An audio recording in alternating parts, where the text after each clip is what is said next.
नमस्कार, good morning. आप देख रहे हैं न्यूज 18। आपके साथ मैं हूं कंचन डोगरा और आइए खबरों में सबसे पहले आपको बताते हैं अलीगढ़ की खबर, जहां पर अलीगढ़ पुलिस ने फर्जी नोटों के एक बड़े रैकेट का खुलासा किया है। पुलिस ने इस मामले में 4 आरोपियों को गिरफ्तार किया है। इनके पास से 2 करोड़ 35 लाख रुपए के नकली नोट बरामद किए गए हैं। ब्रीफकेस में 500 के नोटों की 470 गड्डियां मिली हैं। गिरफ्तार आरोपियों में जम्मू कश्मीर के 2, बदायूं बरेली और अलीगढ़ के रहने वाले हैं। इनके पास से एक अवैध पिस्टल, 2 मैगजीन और 41 कारतूस बरामद किए गए हैं। सिविल लाइन थाना इलाके के निजामी पुलिया के पास पुलिस ने इन लोगों को गिरफ्तार किया है। आरोपियों के खिलाफ थाना सिविल लाइन थाने में मुकदमा दर्ज किया गया है। पुलिस के मुताबिक पकड़े गए आरोपी लोगों की असली 15 लाख के बदले 50 लाख के नकली नोट देने का झांसा देते थे। पहले ये लोग वीडियो कॉल करके नोटों के भरे बैग को दिखाकर लालच देते थे। तो ये बड़ी खबर और बड़ी जानकारी, बड़ी कामयाबी अलीगढ़ पुलिस के हाथ लगी है। ये बड़ा गिरोह, बड़ा रैकेट जिसका खुलासा पुलिस ने कर दिया है। फर्जी नोटों का ये बड़ा रैकेट करने वाले लोग धर दबोचे गए हैं। 4 आरोपियों को पुलिस ने गिरफ्तार किया है। 2 करोड़ 35 लाख रुपए के नकली नोट भी बरामद किए हैं। ये जो सूटकेस आप देख रहे हैं, ये भरे हुए हैं खटा नोटों से, जहां पर 500 के ये नकली नोट हैं। 470 गड्डियां कुल मिलाकर आप देख सकते हैं। और जम्मू कश्मीर के 2, बदायूं बरेली और अलीगढ़ के रहने वाले ये लोग इस समय पुलिस के हत्थे चढ़ चुके हैं। कुछ और सामान इनसे बरामद किया गया है। नकली नोटों के साथ साथ अवैध पिस्टल, 2 मैगजीन और 41 कारतूस बरामद हुए हैं। रंजीत और जानकारी देंगे। रंजीत जी, अलीगढ़ पुलिस के लिए बड़ी कामयाबी है। किस तरह से इस गिरोह का भांडाफोड़ किया है पुलिस ने? जी बिल्कुल जी, सिविल लाइन थाना पुलिस के अनुसार मध्य प्रदेश शिवपुरी की एक जगह है जहां पर पुलिस के इनपुट पर पुलिस ने एक सर सैयद नगर पर निजामी पुलिया के पास एक अपार्टमेंट में रेड डाली, जहां पता चला कि एक फ्लैट में 4 लोग रहते हैं। फ्लैट की तलाशी दी गई तो सूटकेस में 470 गड्डियां निकली। बच्चों के चूरन वाली जो नोट होते हैं, नकली नोट, वो वहां पर बरामद किए गए। उसकी करेंसी भी मिली है। साथ ही एक पिस्टल और 40 कारतूस और मैगजीन करीब पुलिस को मिली, जिसमें 4 लोग पकड़े गए। पुलिस ने इनसे अब तक पूछताछ में नकली नोटों को बदलकर इसी तरीके की ठगी इन्होंने स्वीकार की है कि ये तमाम तरीके की ठगी पहले भी कर चुके हैं। और इन्होंने ये पहले भी स्वीकारा है कि इस धंधे को ये काफी लंबे समय से करते आ रहे हैं। इनके तार बेंगलुरु से जुड़े हुए हैं। एक बंदा बेंगलोर का है जो उनको करेंसी मुहैया कराता था। इसमें एक आरोपी की पत्नी यहाँ पर शहर में डॉक्टर भी बताई जा रही है। जी, बहुत शुक्रिया आपका जानकारी के लिए रंजीत सिंह।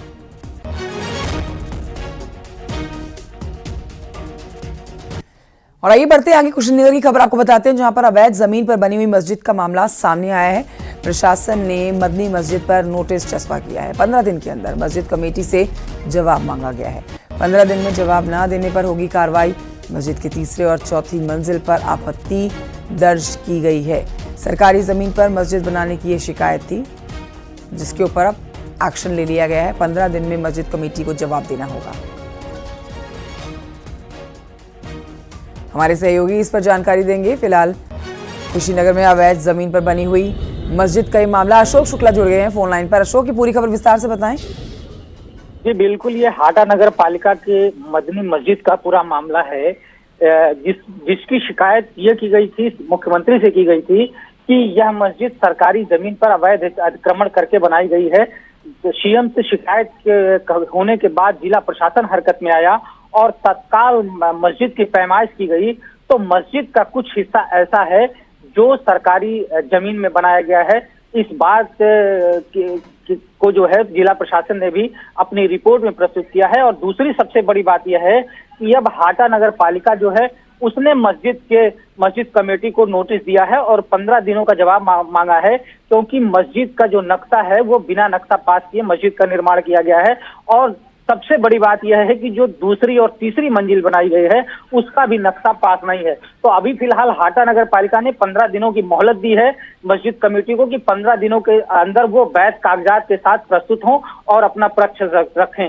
अगर 15 दिनों के अंदर मस्जिद कमेटी के लोग नगर पालिका को संतोषजनक जवाब नहीं देते हैं, प्रपत्र नहीं दिखाते हैं, तो वैधानिक कार्रवाई की चेतावनी भी दी गई है।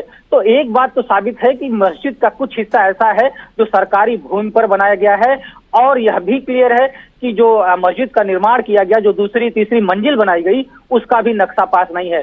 फिलहाल प्रशासन पूरे मामले की गहराई से जांच करा रहा है और मस्जिद निर्माण कैसे हुआ, किन स्थितियों में, सबकी जांच की जा रही है। ठीक है, 15 दिन का समय है, जवाब देना होगा मस्जिद कमेटी को इसके ऊपर, वरना आगे की कार्रवाई की जाएगी। शुक्रिया आपका जानकारी के लिए। खबर हाथरस से, जहां पर पुलिस की बदमाशों से मुठभेड़ हो गई है। जहां पर एक बदमाश घायल हुआ है, वहीं दूसरा बदमाश पुलिस ने गिरफ्तार उसे भी कर लिया है। घायल बदमाश अस्पताल में भर्ती कराए गए हैं, इलाज के बाद जेल में डाले गए हैं। ये बदमाश गैंग बनाकर लोगों की गाड़ियां चोरी किया करते थे। पुलिस ने आरोपियों के कब्जे से 2 अवैध हथियार बरामद कर लिए हैं। कोतवाली सासनी क्षेत्र के रेलवे स्टेशन के पास मुठभेड़ हुई है।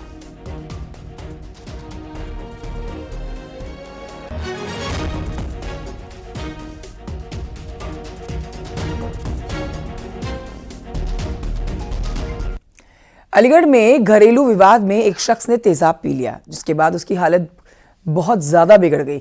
गंभीर हालत होती चली गई और हालत जब गंभीर हुई, उसके बाद डॉक्टर्स ने जेएन मेडिकल कॉलेज उसको रेफर कर दिया।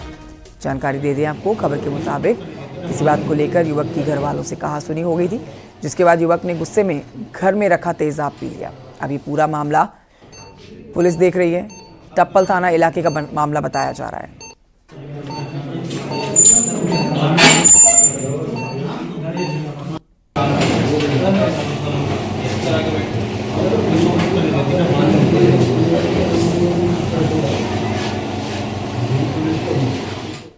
अगली खबर भी अलीगढ़ से है, जहां पर मिट्टी खनन करके ले जा रहे ट्रैक्टर ट्रॉली ने एक लड़के को रौंद डाला। इस हादसे में बाइक सवार की मौत हो गई है। इस घटना के बाद से ड्राइवर ट्रैक्टर ट्रॉली लेकर फरार हो गया है। घटना की सूचना के बाद पुलिस मौके पर पहुंचती है। पुलिस ने शव को पोस्टमार्टम के लिए भेजा है। आगे की कार्रवाई शुरू कर दी गई है।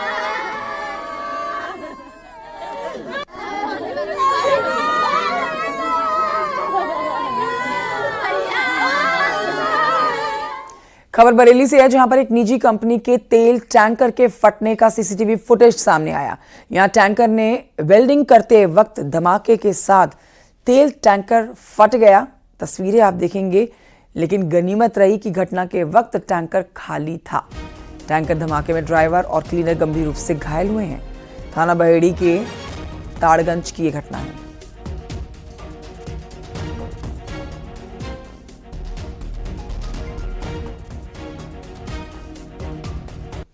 उधर पीलीभीत में मारे गए खालिस्तानी आतंकवादियों का शव पंजाब ले जा रही एम्बुलेंस का रामपुर में एक्सीडेंट हो गया। एम्बुलेंस एक अज्ञात गाड़ी से टकरा गई। रामपुर के सिविल क्षेत्र में यह घटना हुई है। तस्वीरें भी आपको दिखा रहे हैं। घटना की जानकारी मिलने पर एसपी, एएसपी, सीओ मौके पर पहुंच गए। इसके बाद दूसरी एम्बुलेंस में आतंकवादियों के शव पंजाब के लिए रवाना किए गए। तीनों आतंकवादी गुरदासपुर पंजाब के रहने वाले हैं और गुरदासपुर में पुलिस चौकी पर हमले के आरोपी थे, जिन्हें पीलीभीत में ढेर कर दिया गया।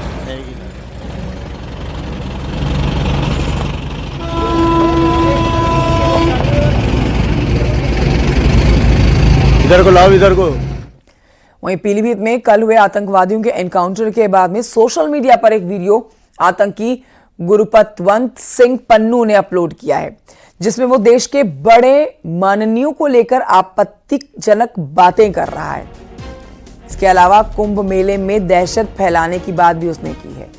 इसका संज्ञान लेते हुए पीलीभीत के साइबर थाने में एक एफआईआर दर्ज करा दी गई है। पीलीभीत के एसपी अविनाश पांडे ने एफआईआर दर्ज करके जांच की बात कही है।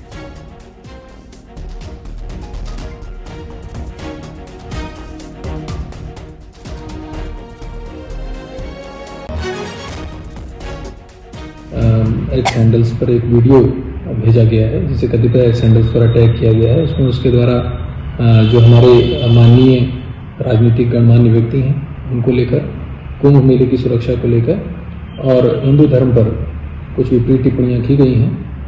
उसके संबंध में उसका संज्ञान लिया गया है और जनपद पीलीभीत साइबर थाने पर उस पर एक एफआईआर पंजीकृत की गई, अग्रिम वैधानिक कार्रवाई की जा रही है। वहीं पन्नू की गीदड़ भपकी को लेकर कुंभ प्रशासन भी अलर्ट हो गया है। कुंभ में सुरक्षा और चाक चौबंद कर दी गई है। पन्नू की गीदड़ भपकी के एंगल से पुलिस ने व्यवस्थाएं और दुरुस्त करनी शुरू कर दी हैं। यूपी पुलिस महाकुंभ में अपने आप को बेस्ट साबित करने की पूरी कोशिश करेगी। महाकुंभ में पहली बार एआई तकनीक का प्रयोग किया जाएगा, जिसमें फेशियल रिकॉग्नाइजेशन और इवेंट डिटेक्टर में एआई का इस्तेमाल किया जाएगा।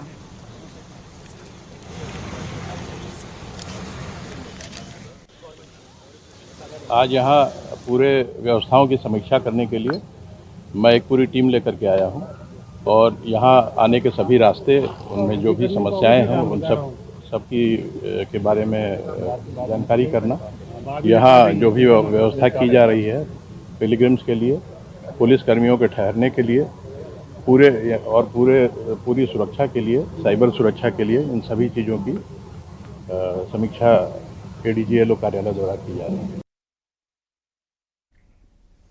उधर संभल हिंसा मामले में पुलिस का एक्शन जारी है। देखिए, संभल हिंसा मामले में 7 और आरोपियों को पुलिस ने गिरफ्तार कर लिया है, जिनकी आज कोर्ट में पेशी होगी। इन सभी की पहचान सीसीटीवी फुटेज से हुई है। अब तक 47 से ज्यादा आरोपी गिरफ्तार किए जा चुके हैं। पुलिस ने जानकारी दी है कि 91 लोगों की पहचान की गई है और उन्हें जल्द गिरफ्तार कर लिया जाएगा।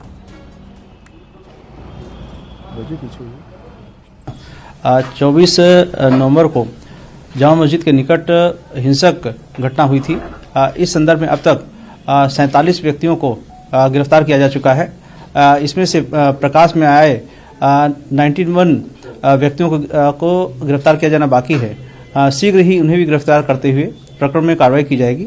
साथ ही आज 7 व्यक्ति गिरफ्तार हुए हैं, जिसमें शोएब, सुजाउद्दीन, जावेद, मुस्तफ़ा, अजहरुद्दीन, शाहिद एवं मोहम्मद आजम है। इन अभियुक्तों के सापेक्ष सीसीटीवी इत्यादि से साक्ष्य प्राप्त हुए हैं। इन्हें गिरफ्तार करके जेल भेजा जा रहा है। अन्य अभियुक्तों की शीघ्र ही गिरफ्तारी की जाएगी। संभल हिंसा मामले में संभल पुलिस ने आज 7 आरोपियों को और गिरफ्तार किया है। ये 7 आरोपी जिनकी सीसीटीवी फुटेज के जरिए पहचान हुई थी और इस पहचान के बाद 7 आरोपियों की गिरफ्तारी हुई। अब तक कुल 47 आरोपियों को गिरफ्तार किया जा चुका है। आज 1 महीना हो चुका है और इस पूरे हिंसा वाले जगह पर जो लोग सीसीटीवी कैमरा फुटेज के जरिए नज़र आए थे या वायरल फुटेज में नज़र आए थे, उन सभी की पहचान की गई है और इन सभी को आज मेडिकल, जो जिला अस्पताल है वहाँ पर मेडिकल कराया गया और उसके बाद अब कोर्ट में पेश करने की तारीख जो है वो की जाएगी, क्योंकि इन सभी से पूछताछ करनी है। उस दिन ये कहाँ पर थे, किस जगह पर थे, क्योंकि जिन जिन इलाकों में पुलिस ने इनका फुटेज देखकर पहचान की है, उन्हीं इलाकों में इन्हें ले जाया भी जा सकता है और क्राइम रिकेशन के लिए पुलिस की तैयारी होती है। हालांकि इनसे पूछताछ अभी एक सबसे बड़ा विषय होगा, क्योंकि इस पूरे कांड में जिस तरह से सब कुछ हुआ था और उसके बाद 1 महीना आज हो चुका है और 24 नवंबर को होने वाली हिंसा के बाद तकरीबन 97 लोगों की पहचान हुई थी, जिसमें से अभी भी 90 के आसपास लोग जो हैं उनको पकड़ा जाना है और गिरफ्तारियों का अगर आंकड़ा बताया तो 47 गिरफ्तारियां अब तक हो चुकी हैं और इसी वजह से इन आरोपियों से भी अब पूछताछ की जाएगी। पुलिस की टीमों ने इन्हें गिरफ्तार करके जो मेडिकल है उनका कराया गया है। उसके बाद अब इन्हें कोर्ट में पेश करने के लिए पुलिस की आगे की कार्रवाई रहेगी और इन सभी से पूछताछ होगी। तो संभल में लगातार खुदाई जारी है। इस दौरान एक कुआं और मिला है, इसे मिट्टी और कूड़ा डालकर बंद किया गया था। देखिए, वहीं संभल में मिली बावड़ी की सफाई कल भी जारी रही है। फोरेंसिक और बैलिस्टिक टीम ने हिंसा वाली कई जगहों का मुआयना किया। वहीं संभल मुद्दे पर सियासी संग्राम अब भी जारी है। रिपोर्ट देखिए।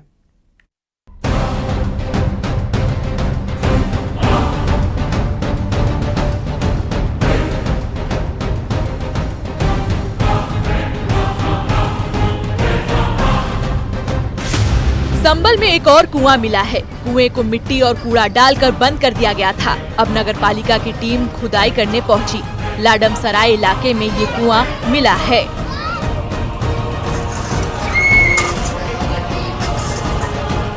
संभल में मिली बावड़ी की सफाई चौथे दिन भी चली। बावड़ी से मिट्टी निकाली गई। चंदौसी में बावड़ी मिलने के बाद से लगातार यहां साफ सफाई की जा रही है। संभल में प्रशासन 150 साल पुरानी बावड़ी का सच जानने के लिए लगातार खुदाई करवा रहा है। स्ट्रक्चर को नुकसान न पहुंचे, इसलिए खुदाई जेसीबी की जगह गैती फावड़े से करवाई जा रही है। कई मजदूरों को बावड़ी में खुदाई के लिए उतारा गया। प्रशासन की टीम लगातार इसकी निगरानी कर रही है। भैया इतना 10 फुट हो चुकी है। अंदर लगभग कितने मजदूर लगे? इसमें भैया 60-70 मजदूर हैं।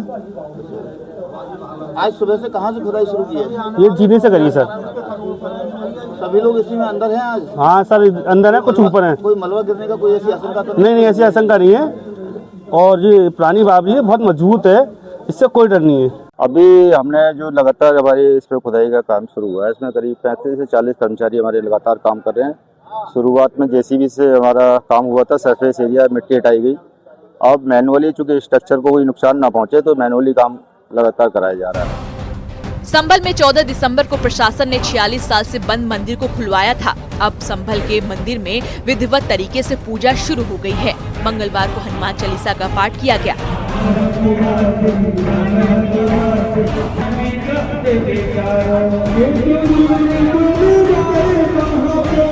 मंदिर के आसपास प्रसाद और दुकानें भी लगाई गई। संभल हिंसा को 1 महीने हो चुका है। सोमवार को आगरा से संभल में अचानक पहुंची फॉरेंसिक और बैलिस्टिक टीम ने हिंसा वाली जगहों का मुआयना किया। फॉरेंसिक टीम ने जामा मस्जिद इलाके में कई लोगों से हिंसा वाले दिन की जानकारी ली। जामा मस्जिद इलाके में जिस जगह पर आगजनी और पत्थरबाजी हुई, वहां पर अलग अलग टीमों ने मुआयना कर फोटोग्राफ और वीडियो रिकॉर्ड किए। एफएसएल की टीम ने हिंदू खेड़ा इलाके का दौरा किया। हिंदू खेड़ा वो इलाका है जहां के कई वायरल वीडियो में महिलाओं के भी पत्थर फेंकते चेहरे नजर आए हैं। 24 नवंबर को यहां पर भारी भीड़ इकट्ठा हो गई थी। उसके बाद अचानक पथराव शुरू हुआ था और गोली भी चलाई गई थी। संभल हिंसा को आज 1 महीना हो गया है और आज के बाद जो तस्वीर है काफ़ी बदली है। संभल के ये इलाके जहां पर दिन भर बाज़ार खुलते थे, अब कम बाज़ार खुलते हैं। अभी भी कई बाज़ार में दुकानों में ताले लटके पड़े हैं, तो वहीं घरों में ताले लटके पड़े हैं, क्योंकि जो दंगाई जो हिंसा करने वाले लोग थे उनकी तलाश के लिए पुलिस की टीमें जो है जगह जगह अभी भी दबिश दे रही है। लेकिन पूरा जो इलाका है, इस पूरे इलाके में देर रात भी इन्वेस्टिगेशन की गई थी और जो गलियां हैं, गलियों में कई घरों में अभी भी ताले लटके पड़े हैं, जिनसे माना जा सकता है कि कहीं ना कहीं इन घरों में जो लोग हैं वो अब कम नज़र आते हैं। कई गलियां जो है सुनसान पड़ी इसलिए हैं क्योंकि अभी भी इन सुनसान गलियों में ये माना जा सकता है कि लोग अपने घरों को छोड़ चुके हैं, या तो दहशत से छोड़ चुके हैं या फिर उसकी वजह कोई ना कोई उपद्रवी है जो ताले लगा के जा चुका है। और इसी वजह से इस पूरे रूट पर हम आपको दिखा रहे हैं क्योंकि अभी भी उस तरह के हालात नहीं है। हालांकि प्रशासन पूरे मामले पर नज़र बनाए हुए है और प्रशासन की तरफ से वापस संभल जो है पटरी पर लौटा है, लेकिन वो लोग नहीं लौटे जो या तो अपने घरों को छोड़ चुके या फिर ताला लगाकर जा चुके हैं। संभल में फॉरेंसिक टीम ने उन घरों की छत पर पहुंचकर पड़ताल की जहां से पत्थर भी चले और गोली भी चली थी। न्यूज़ 18 के लिए ब्यूरो रिपोर्ट।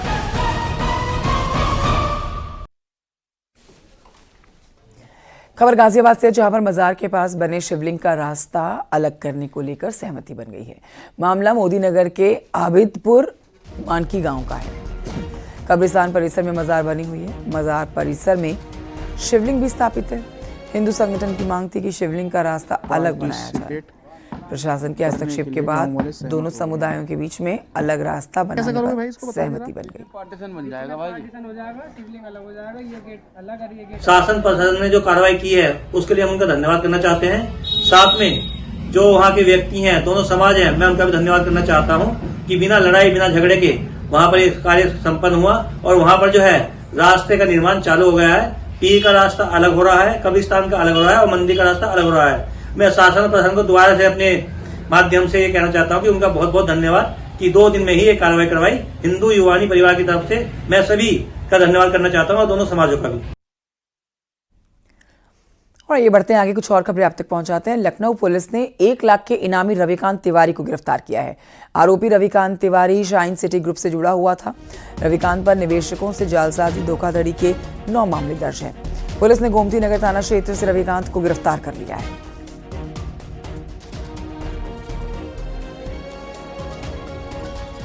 लिया गया था जमीन और अन्य इन्वेस्टमेंट्स के नाम पर तो इनकी टीम में कई सारे एसोसिएट्स बना रखे थे जो इनके अंडर एक छोटी छोटी टीमें बना के लोगों से मिलते थे और उनके साथ इन्वेस्टमेंट के नाम पे उनसे पैसा लेते थे और वो पैसा फ्रॉड करके गायब कर देते थे। इसी में से एक ऐसा इनामिया था जिसका नाम रविकांत तिवारी है। ये 1 लाख का इनामिया था, इसमें उच्च अधिकारियों द्वारा 1 लाख का इनाम कर रखा था, जो इस कंपनी में एसोसिएट का काम करता था, जो कई ऐसी टीमें बना रखा था। इसकी सीपी सर की क्राइम टीम और थाना गोमती नगर की टीम इसकी लगातार तलाश कर रही थी। इसी तलाश के क्रम में इसको आज गिरफ्तार किया गया है।